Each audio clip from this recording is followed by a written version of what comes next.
Ali on the beat.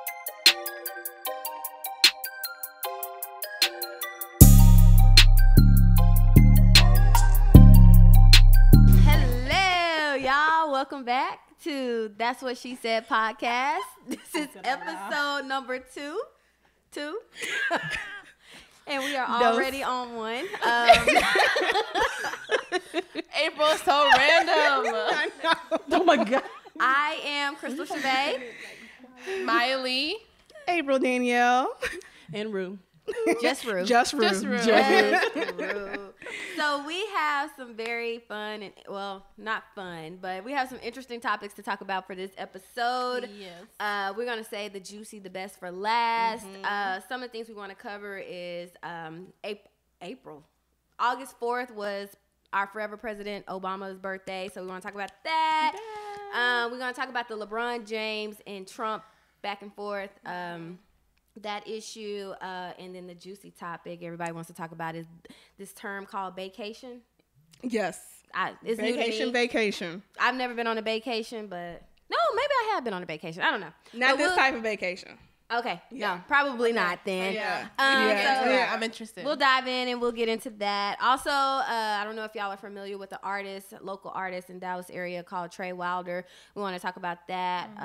He's been in the news lately. So let's jump right in. Jump right in. What y'all want to talk about? Happy birthday to you. Hey, Happy birthday to you. Happy birthday. Happy birthday. Obama, Okay, forever let's do- president. As you may not know, President Obama, our forever president, his birthday was August 4th. Happy Just birthday. turned, Happy birthday, Barack. 57. Baby And daddy. he doesn't look it at all. Y'all, that man has swag. He Like, does. He really do. Michelle knew what she was doing when Yes, she she did. No. I told this story to the ladies before, but one of my favorite stories Michelle Obama told was when they were on a dinner date or whatever, and they went to this fancy restaurant, and apparently Michelle knew the chef or the owner of the restaurant, and so he had came over, slipped a note or something like that, and Barack was like, and he was president at this time, he was like, oh, well, who was that? And she was like, oh, it's the guy, the owner of the restaurant. I knew him. I dated him back then. And then Barack, kind of did his little sexy laugh, and he was just like, oh, well, think about it. If you were to marry him, you could have been part owner of this restaurant. And she was like, no. I was thinking he probably would have been president. So I was like, And that's why I love Michelle too. go ahead, girl. That's what I love that, because I saw a quote that every successful man, you have to look at their wife. Yes. And a lot of people don't mean that we're not going to talk about this. This might be a later episode, but everybody talks about comparison Beyonce and Jay-Z and Kim and Kanye. Yeah. Kanye's successful in his own right. But do you see how Jay-Z's doing? Right. But when you have a powerful woman behind you that's willing to support you and wants to see you succeed, and like, hey, you finna be president, babe. Yeah. You finna be in the White House. I don't care what nobody's saying. Right. Yeah, Hey. You finna be all that. I do believe Michelle, there was some pillow talk. Like I feel like once he got her on board, she pushed him. I really feel like she had a lot to do with him becoming president, and I'm all for that. I mean, they just have a beautiful marriage to me. I love it. Like, you can see The love. Yeah. the love, unlike our current situation. I'm in between presidents right now. I don't know about y'all, but I am too. I'm between presidents. but you felt the love. Like, the White House was just so different when they were there, and I don't even have the desire to go, but I did get to go when Barack was in there. I did. Ooh, yes. Yes. Did yes. you? Wow. So I'm jealous. he actually came when he was campaigning for his second presidency. Right. Maybe I might be lying, but anyway, he came to where I went to when I went to college, Mizzou. Shout out Mizzou, go Tigers!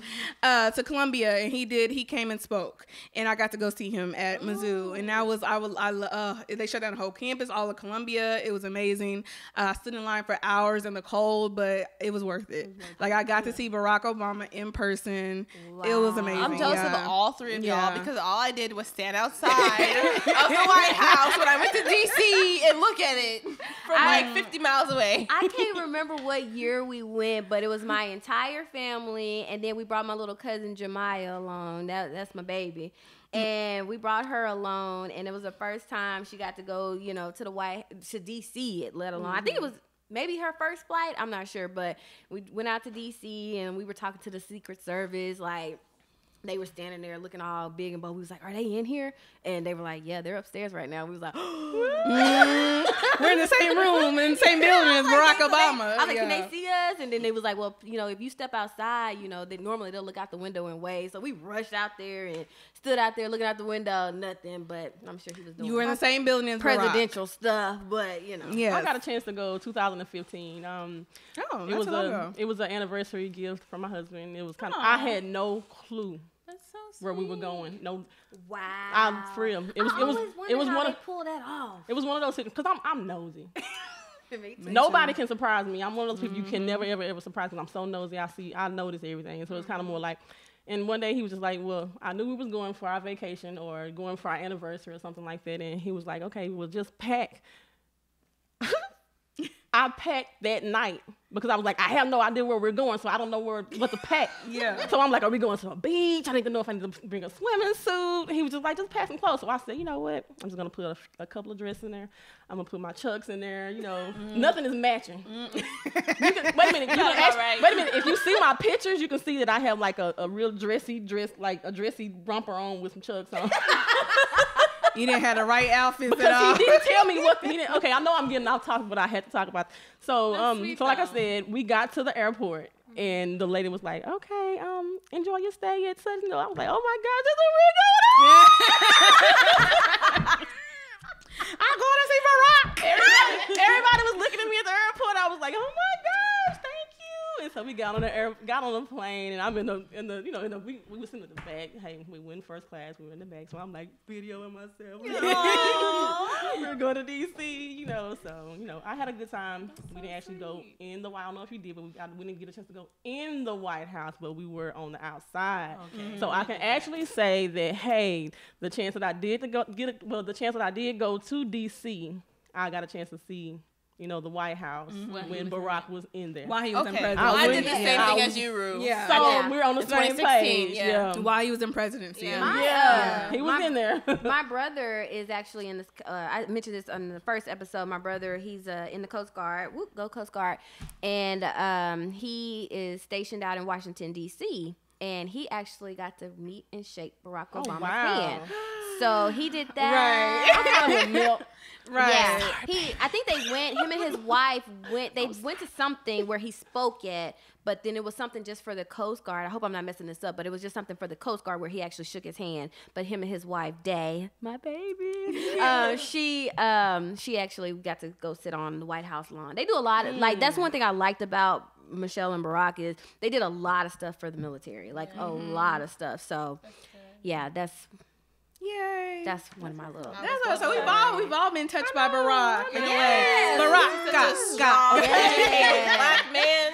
Yes. So once again, happy birthday. Happy birthday, Barack. Happy birthday. President Leo Barack gang. Obama. Right. Yes. Speaking of presidents, there's another one. She said another one. Which one? Trump. So and we're another in between one. presidents, as we said. Trump. We're in between. And he has made LeBron James his Next target for the week. And I don't know if y'all heard the actual tweet, but you can pull it up. Let me see if I can pull it up. So basically, while Krystal's pulling it up, LeBron did a interview with Don Lemon from he's on Fox, CNN, right? Don Lemon on CNN. Yes. And he is actually, is he gay? Yes, he's gay. Don Lemon's confirmed He's gay. a black gay. We confirmed it. But yeah, so Donald Trump put out a tweet. You got the tweet? Yes, the tweet is LeBron James was interviewed by the dumbest man on the television, Don Lemon. He made LeBron look smart, which isn't easy to do. I like Mike. And by Mike, I think he's referring to Michael Jordan. Right. Yeah. I just don't care for Michael Jordan anymore. Well, no. Michael Jordan did come out either yesterday. He said he supported LeBron. He said he supported LeBron. I didn't see that. Yeah, so he did come out, and a seeing- host of other athletes have come out and said that they support LeBron James. Okay, well. But you know, of course, Don Lemon had the best clapback ever. So if you're wondering, so the interview was about, while she's pulling up that tweet as well. LeBron just opened a school in Ohio, free tuition, free bikes, free bike helmets, free food, free lunch, free, I think everything, breakfast, lunch, Yes, free tuition, a full food pantry. pantry. Also they get it's not a full ride, but it's some kind of scholarship to the University of Ohio if they complete the program with his school. So he was on to talk about that and, you know, other things going on in the politics and in the world. And of course, Trump being Trump, being a hater, the troll of the century had to make a comment. Of course, I swear, I don't like this man. Like, I don't know if we can say that on this. I don't know if you have to edit it out. Like, I don't want to get arrested. I'm sorry. I don't want to. Secret Service. I don't want to get arrested. I can't go to jail, but I don't like him. Like, I don't like him. Like, I have the tweet here. Yeah. So Don Lemon came back, clapback season, and was just like, "Who's the real dummy? A man who puts kids in classrooms, or one who puts kids in cages?" I seen that tweet. Yeah. And I was like, Hashtag be best. So Thank you. I mean, that's the end of the discussion for Right. me. Like, what else is there to say? it was nothing but facts. And Right. then they're coming out talking about that there are kids that they're filing sexual harassment charges or From something. being detained. Being detained. Wait, what? They're from Yes. what? Yes. Sexual harassment? Yeah, there's been some cases coming up about kids being sexually harassed in While they've been While separated they've been from separated their from their parents families. to their families. There was a report recently about a 2-year-old, I think, that died while in custody. what? Yes. That touches my heart. I have children, so it's like Yes. I don't see. So, but it's surprising, but not surprising. It's because this is not to get too political. We're not trying to get too political. But I am. like she likes the politics. That's what she said. Right, that's what she said. Yes. But you know, this is America's history. I Yeah. mean, You're right. this is now, you know, it went from, you know, us as slaves, black people, minorities, they taking us, you know, taking our children from us, our women from us, our men from us to separate us and go to different slave plantation ships. And now it's history repeating itself. So do you so you do believe that right now we're in a history of slavery, just a different type of slavery? Yes. Yes. So I when do believe Kanye that. West said, It's actually true. okay, so you believe him that we Kanye- choose to be slaves. I don't think we choose, is that we don't do enough to. No, I don't want to say that either. You know, I feel like Okay, go Kanye West, he had a point, but he being Kanye West. Yeah. The He didn't delivery. know how to It was the deliver it delivery, properly. yeah. But I understand True. what he's saying. Right Yeah. now, we are choosing to be slaves in this like society right now. We're not speaking up enough. We're not protesting enough. We're not doing enough to. We're trying, but it's not. I don't know if it's not enough, or it's just that we don't know how to break the barrier. I just feel like right now we're so social media faced that we're just like, oh, hashtag Black Lives Matter. What Right. are you really doing As that Black Lives Matter. Right. Like, are you out Exactly. protesting? Are you doing anything to help our community? Are you supporting Black businesses? I don't want to jump ahead, but that leads into our next topic. But I don't want to jump ahead. Okay. Well, we'll finish on Trump and his craziness. Sorry. No, we'll get to that. We're gonna get to that. No. But yeah, I do feel like Trump, Lord, Kanye had a point, but I don't. It was the delivery for It's the way me. he Like delivered it, yeah. it was just the way he did it. Like, cause I really thought the boy had went crazy. Like just then, right there on live TV, He went off his pills. Like my mom texted me and was like, "Are you watching TMZ right now?" And I was like, "What?" Like, and you go back Yeah. later and watch everything, and I was like, "Nah." I don't understand. Again, not to get too political. Why has this man not been impeached? I don't understand. Like, if this was any other president, But really, think about it. If we impeach him, Patience. who is our vice president? Look, So how much Yeah. better will it really Right. be? money. that's I mean, true. Mike Pence. I don't know. I think Mike Pence might do a better job. I don't know. He's He's a little bit more stable. Yes, I would say like that. this much. Again, Like that true. much. That's like, why- you know the little emoji like this much? Yeah. Like that much. He's this close away. I'm just Trump. I'm just trying to ride out this 4 years.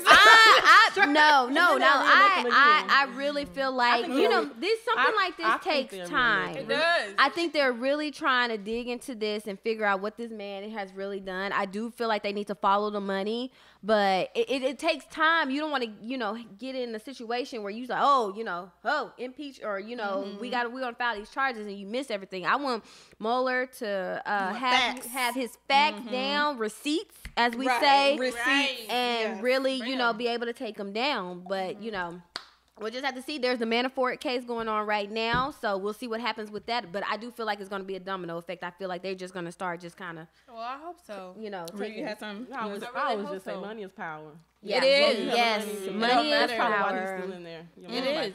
But they should have got rid of him a long time ago. But they say that he don't have that much money. But like if we can get his taxes, which he won't provide. I'm low key a little supremacist. Not supremacist, but what do you call that thing? I believe in superstition, whatever it's called. So Illuminati. I mean, I feel like they know Trump is weak, and they can manipulate to him to make him do whatever they want him to do. Yes. So they're not gonna. He's put a puppet, Mueller in. basically. Yeah, he's a puppet. So well, they said the same thing about Barack, though. They said the same thing about him. But one thing I wanted. My people, and by my people I'm speaking about my family, like I heard this a lot from like my family, is they thought Barack was the black president. Like no, he was the president of the United States. Yeah. So anything that he did, my mom always said, people talking about President Bush, he's a Republican, Republicans won, but my mom was like, y'all do know when he sent out that check to y'all, he sent out a check to me too. So these people they're the president of the United States. So everybody that falls under that umbrella is going to be affected by what the decisions that they make. And I get so frustrated when people are so disappointed in Barack because he didn't do more for the black community. But he wouldn't have been in there long if he would have did more for the black community. He had to do it for everybody. Everybody. And I mean, and I always counter that with, what is Trump doing? If Barack didn't do anything. Well, as he said, what do you have to lose? Barack, he did a lot. He did a lot. He did a lot. Do you see where we were in unemployment? Like, I don't know. What is Trump doing? All I see is all the tax money that we're spending on his golf trips, his immigrant wife, which is ironic that he sent immigrants to entertainment. She also speak up though. She sided with LeBron James, by the way. I feel like she's like, send help, please. Help me. Get out. We need to read between the lines with her. Somebody help Melania. Yes. Somebody help her. Go save her. You don't even want to hold her hand. She's Right, ready to go save her. I think she's trying to tell us something. She is. Blink twice. Right. Twice for yes. Let us know, Melania. Like, we'll come get you. Yes. We'll come get you.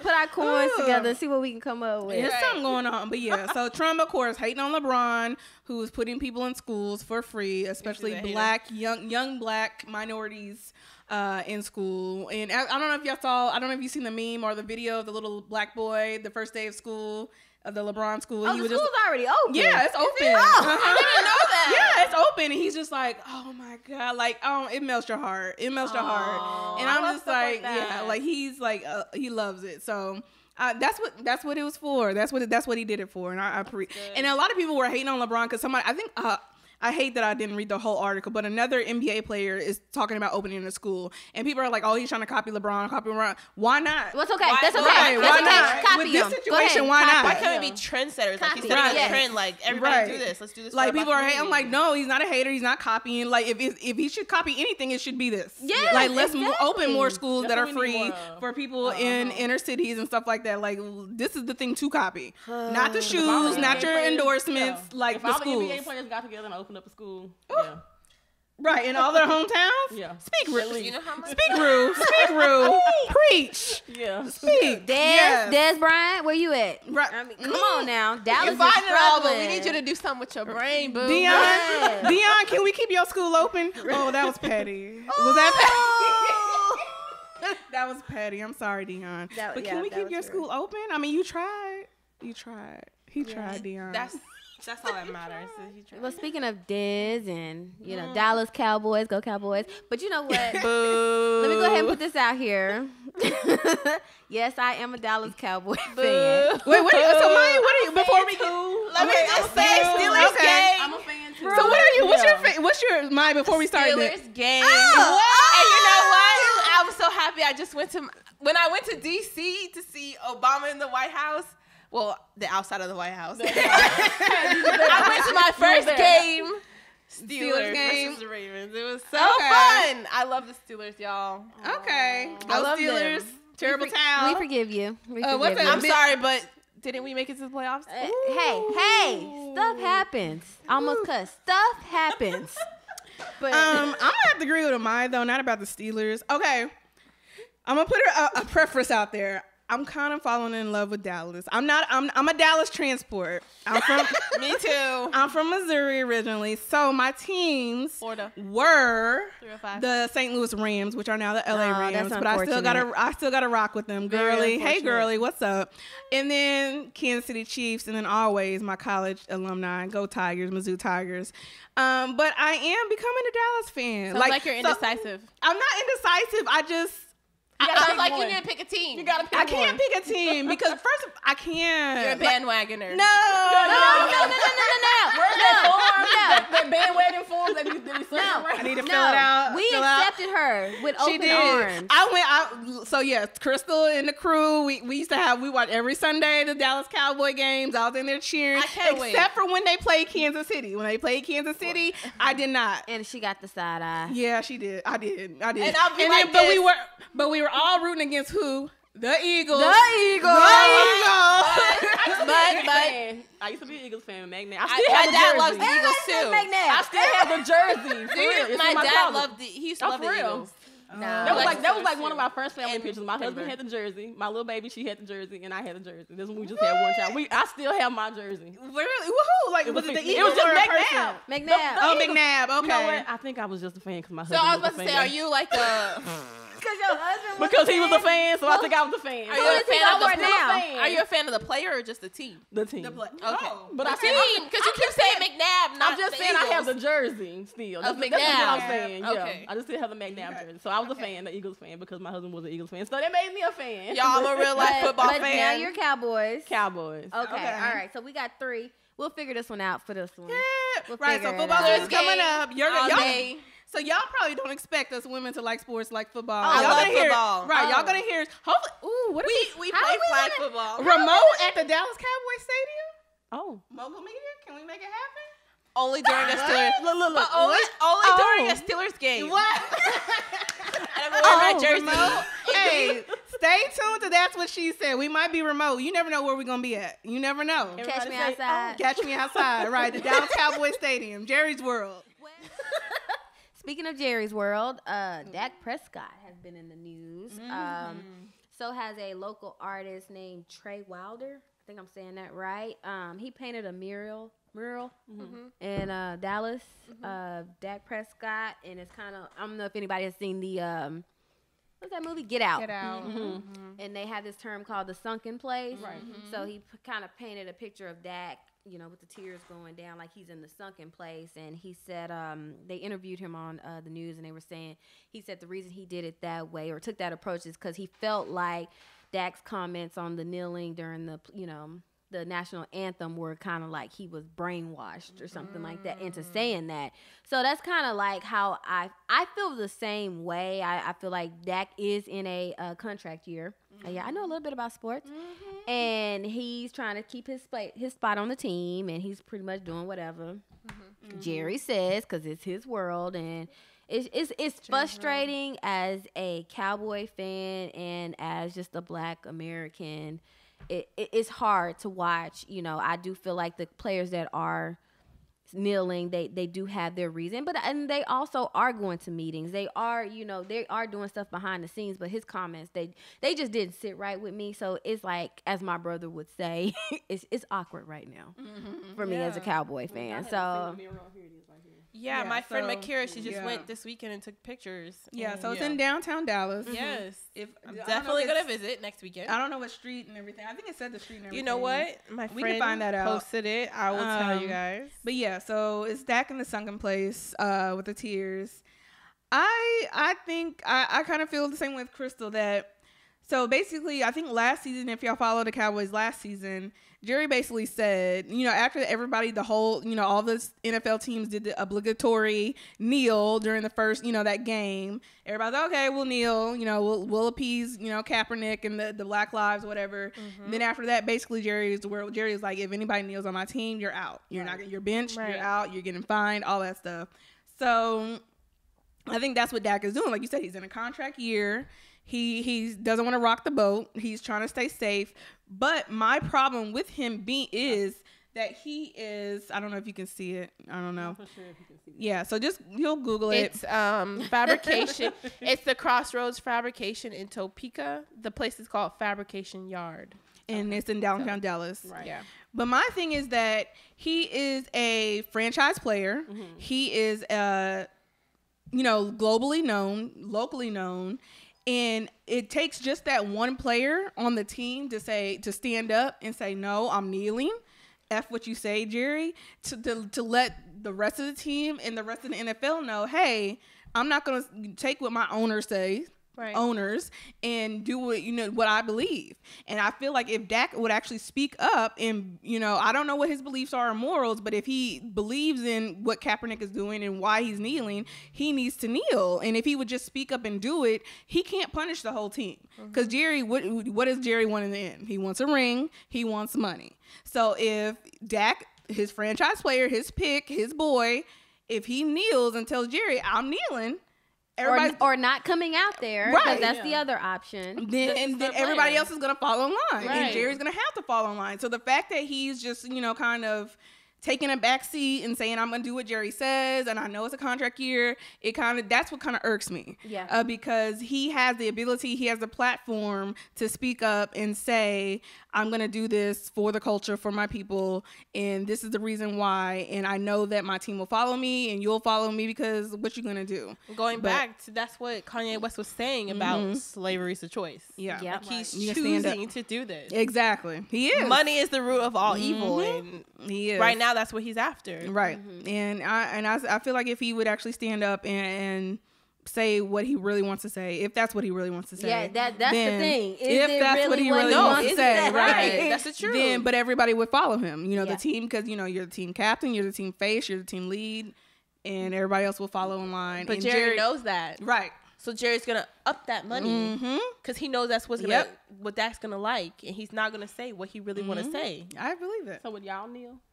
I would. I would kneel. Yes. For Kaepernick. Kaepernick is Bay, by the way. I'm with I'm with Cap. Yeah, I'm with Cap. Yeah, that's Bay for life. It's a lot going on. Like I've told a few people, I am terrified of getting pulled over for a ticket. Yes, I cringe because I don't want to be in that situation, and it's just like, what do you do? Right. Like what can I do to save my life? I have a strong fear of being pulled over. It's kind of more like you don't want to be the next person. I don't want to be a hashtag. Right. It's like either you do what they say, or if you don't do what they say, they want to be the next do what they got to do. Right. Yeah. Sandra Bland. Falasho Castillo. Okay. I haven't been pulled over since everything has been happening, but I feel like if I do get pulled over, I'm going to do just like this. Put my hand on the steering wheel.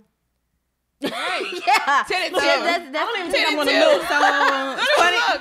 Funny story. Wait a minute, here it is. License and registration. Sir, could you please get my phone? I can't see. I don't just know. right there. I don't want to reach. You just get it for do me. it for me. Get my license car. and registration for Let me. me step I out give the you car permission for you. to search my car. April, you want to share a story with us about getting pulled over? So I think y'all said that y'all really haven't been pulled over since all of this Black Lives Matter, Blue Lives Matter thing.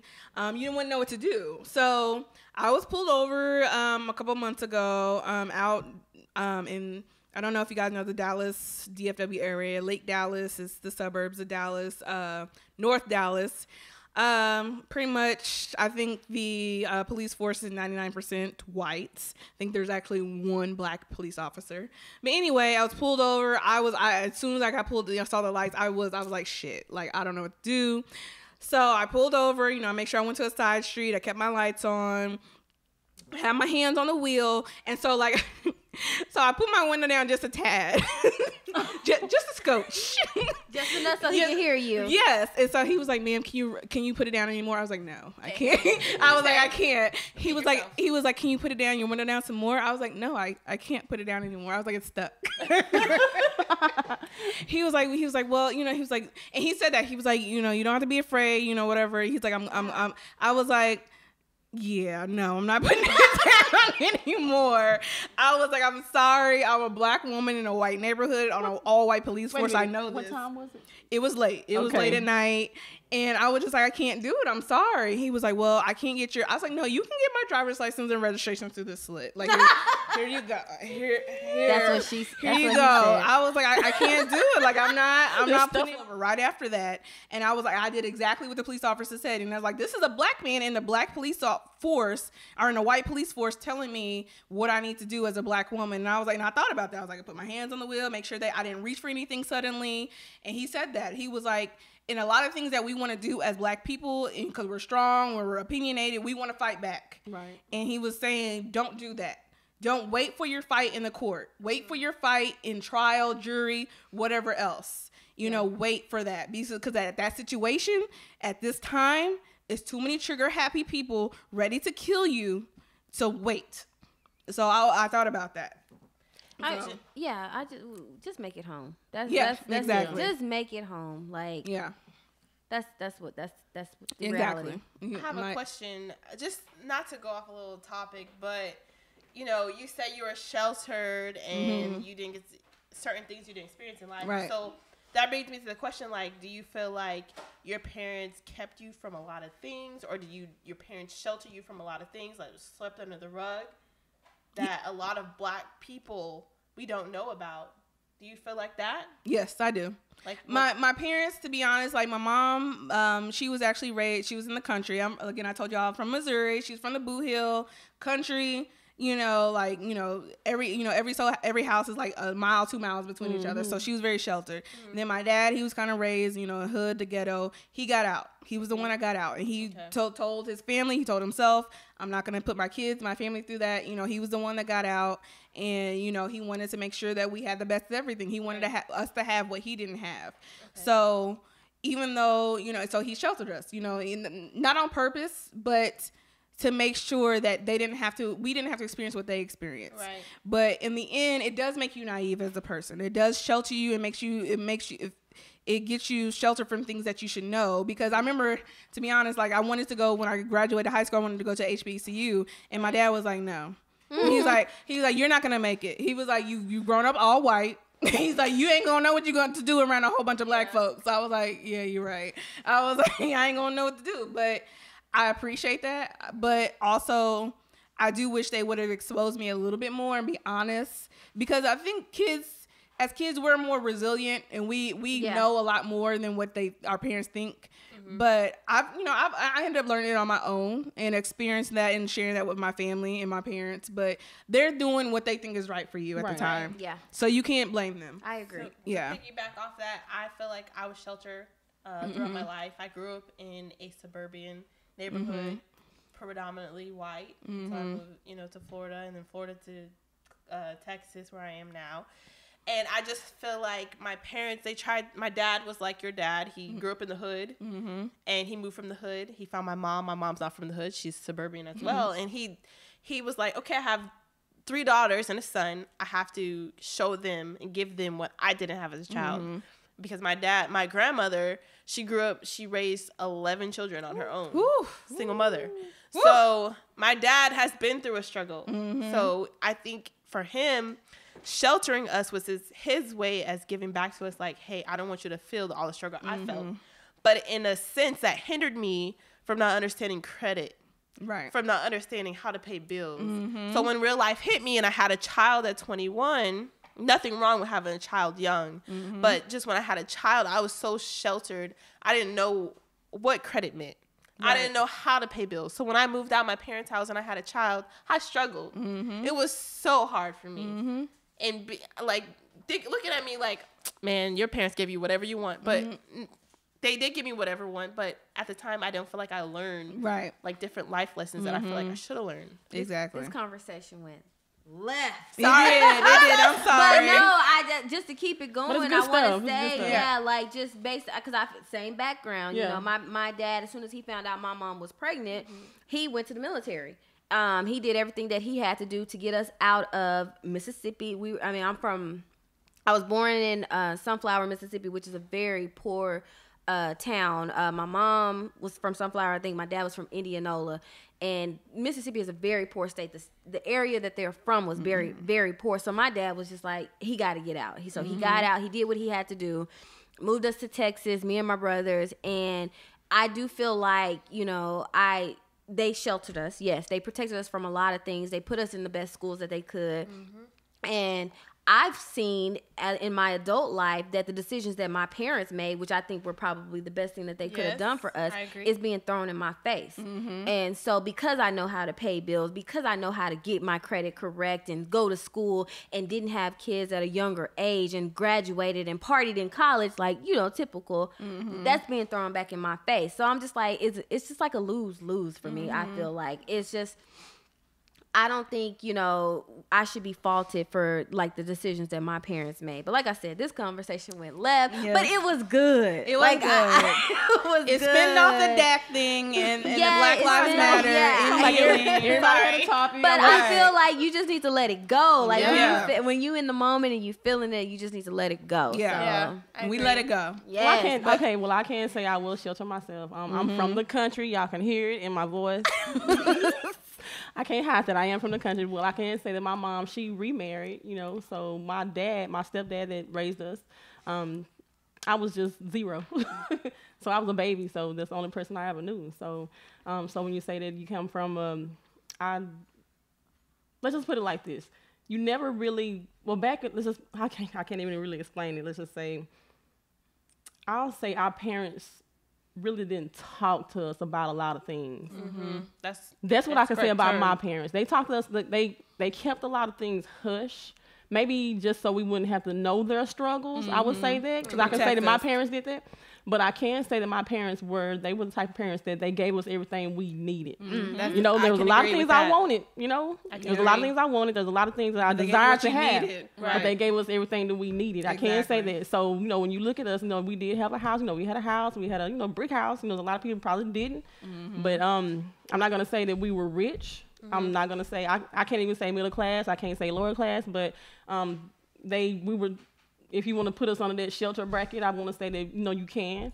But like I said, they didn't tell us a lot of things. So when you said the part about the knowing how to do it on our own. So I'm going to go on to, I'm going to say this.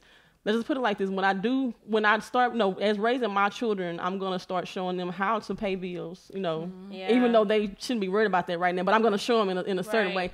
Because I saw my parents pay bills. You know, I saw how they paid the bills. My dad always had, like, he had the bills laid out at the end of the table every month. He had that certain bill. He had a check wrote to it, and he had it wrote down. I saw that. Now, that's a lot of things that they showed us. They just probably had it. They had it there was examples. Let's put it like that. So they made examples for us instead of just saying, hey, you need to do it like this. You need to do it like this when you get this, or you need to do it like this when you get this. They just made examples for us. So I can't say that. That's what my parents did. So they didn't actually teach me. They showed me another way instead of just exactly pointing to me that you need to do. Am I making sense? Because the piggyback that's what I'm saying. I mean, I had a job. My parents pushed me to get a job and everything like that. It's just like actually sitting down, showing me how to pay bills. There you go. Why credit is important. Because I had a job in the 9th grade. You know, because there was a summer program. Job, we had a summer program with JTPA. I think I was worked in the cafeteria at the summer food program. I did that for 2 years, and I worked at it was another job I had. But I had a job every year of high school, with freshman all the way to senior year. And I had a job. Let's put it like that. It was just in the summertime.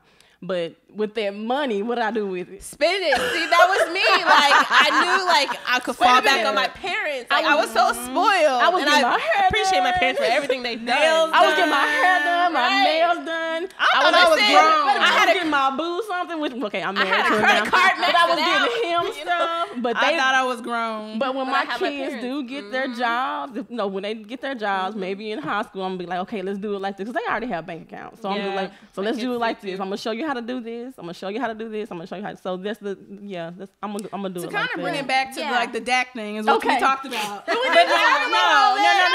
No. I want to think because someone was listening to us. No, we needed to tell all our stories because that's what we're talking about. It's like Dak as he's mixed race, correct? I believe. Yes. You know, but he grew up as, part black, and we're telling all of our poor. Right. Poor, yeah. And we're telling all of our stories of how we grew up. That's what makes me think more is like, why aren't you standing up? Exactly. We're telling all of our stories, even though we were all sheltered and grew up kind of naive, and we're still pro-black. We're still like, we would kneel. All of us today would kneel. Part of the reason, I don't want to dive into this, but I have a cousin who voted for Trump.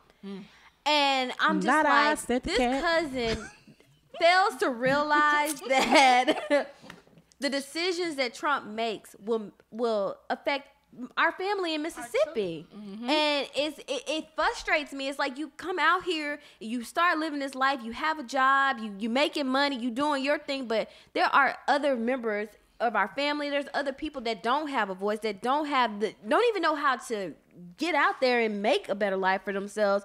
And I vote for those people because right now, right now, a lot of the decisions that the current administration doesn't affect me right now. I don't know where they're going to go with this, but I vote for for everyone else. Like, I just really feel like, and I just feel like Dak, look, I'm a Cowboy fan, true and true, but it's frustrating. It's hard to root for the Dallas Cowboys when the star of the team is not, standing rooting up for himself. Yeah, it's not rooting for himself, basically. And it's frustrating. It's very frustrating. I understand that. I get that. Right. And it's in the fact that Cap, the same thing. Cap is of mixed race, and he was raised by a white family.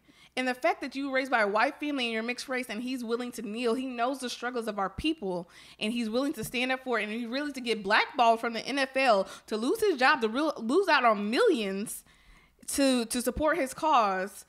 Like, if you are any other black man, mixed race man, if you're not doing the same, it makes me look at you side eye. Right. Yep. I'm like, it's a black girl side eye. Why you ain't doing the same? Hey, side eye. But so I'm like, he's a good role I get model. what you are saying, but I just I don't want to focus too much on just one topic because we have the rest of the show. Do we have some more? We go just to go on to the next portion. I don't know. Do we have more? How much? Keep going? Okay, just to go on to the next portion. Did y'all want to talk about the vacation thing you was telling us about? Vacation? Okay, Let's end on that. So a lot of what y'all talked about in our Survey Monkey 2 is about relationships, and y'all want our perspectives. I don't know why you want mine, but I might ruin your life. But Rolandra is the wisest of them all. She's the one that you want to hear. Wait a minute, I was grab the wrong drink. Rolandra. This is who you want it from. This is your topic. Right. I might ruin your whole life. Do not listen to me. I'm gonna give it to you, but don't listen to me. But I read it was a post by I'm actually gonna shout him out because you know what? We might not be on a show one day. He might be on our show. Eric Peabody from Social Complex. He's in Houston, H-Town. Shout out to Eric Peabody.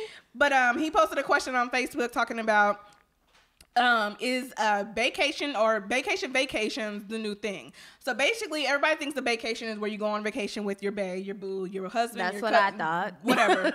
But there's a new thing where you just go on vacation with just once a year, maybe twice a year, maybe several times a year with just one person. Y'all aren't together technically. He's not your boyfriend, not your husband. Like, y'all just meet up to go on vacation. But how do you meet? Weird.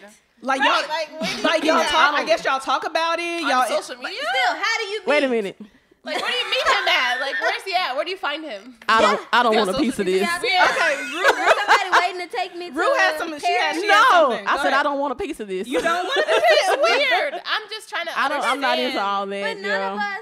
none of us have experienced it. No. I haven't experienced it either, so that's why I said I don't want a piece I don't of it. understand, like, what is the purpose? Like, you meet somebody on social media and be like, hey, let's go on vacation? Yeah, you know, like that's what I'm trying to figure. Like, is I'm it assuming it's somebody that you probably known,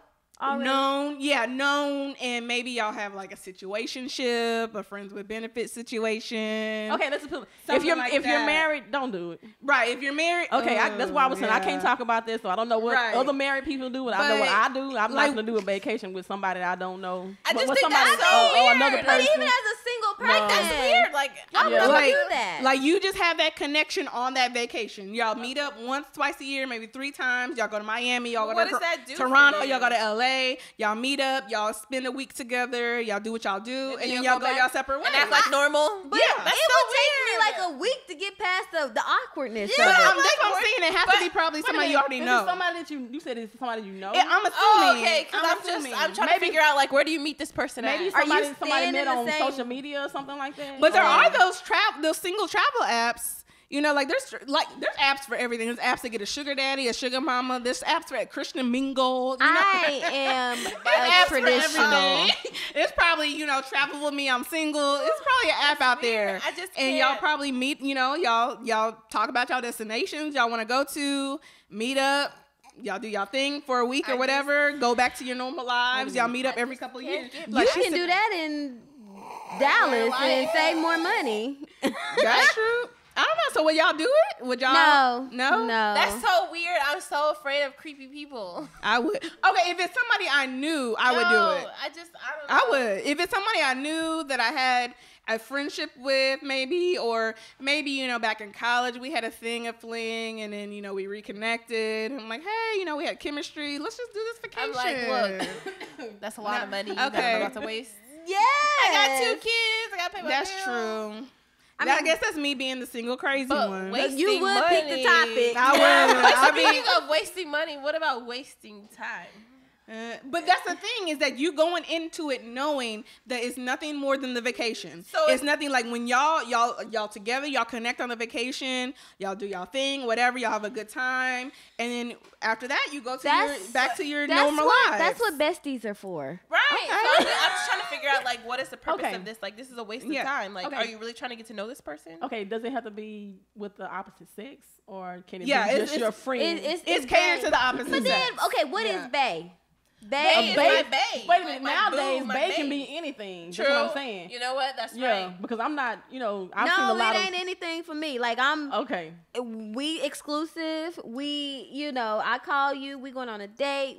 That's what it is for me. So, I don't know. It's not something that I would want to take part in, but, Because the only bae I have is my husband. That's bae. But I'm just saying, I've been in this 13 years. Yes. 13 years married. Yes, so, boo. 13 years in the game. So it's been a while since I've been, in the out in the world, out in the dating game thing. So it's so many different terms and technologies. Technologies is all on through technology. Because when I was dating and when I was when I was dating and doing everything, there wasn't social media and everything like that. And so now it's social media. There's so many different types of like a long time ago there was the download, and they call it download. Download. That was a good thing, whatever. Anyway, but what I'm saying is it's different now. So when you say vacation nowadays, you see females dancing on females in the club, even though they're not together. That's just a fun thing. So that's why I ask: because you can call your best friend a bae. So can you meet up with a female, or can you meet up with a guy? Like for a sexual reason, or a pleasure reason. Wait a minute. Or can you meet up with a guy just because we're friends or something like that, and nothing sexual has to be with it? But I guess it depends. I'm just taking part in the conversation, even though I'm not gonna do a vacation. But I'm just saying. What do y'all think? Yeah. In context of the question, I think what they were saying is that there is attraction. There's gonna be sexual. There's sexual. Something, there's, relationship tendencies, friendship benefits, something of that nature. So, I don't know. What do y'all say? I say, we maybe one of us, maybe somebody will go on. Hey, okay, April, we'll go on a vacation. we'll revisit the topic, a few episodes from now. Do y'all think there's a such thing as a maybe husband and wife vacation? They meet up. Wait, that was a normal vacation. That's not what I'm talking about. Okay, so you have your husband or your wife or whatever, for the guys. Their vacation, they maybe want to meet up with another person. Oh no. If we husband and wife. I'm just throwing it out there because there's those people that like to do the threesome thing. I don't know. That's a swinger like thing. I said, okay, a swinger thing. So I'm just throwing it out there in the air. We'll revisit it. Right. Maybe a few We're gonna talk about a lot more. It's just like I said, this is the beginning of That's What She Said. Clearly, we got a lot to talk about. We do. But this is episode number 2. We are so excited. This has been so much fun. I've had a good time. Thank you once again, Mogul Medias, for letting us shoot here. We appreciate it. I am Krystal Chavae. Myia Lee. Apryl Danyelle, Sensitive Savage. Ooh. And I'm just Rue. That's who. Just Rue. Yes. Tune in next time. We don't know what we're going to talk about, but it's going to be good. Promise you. That's what she said. Okay. Bye.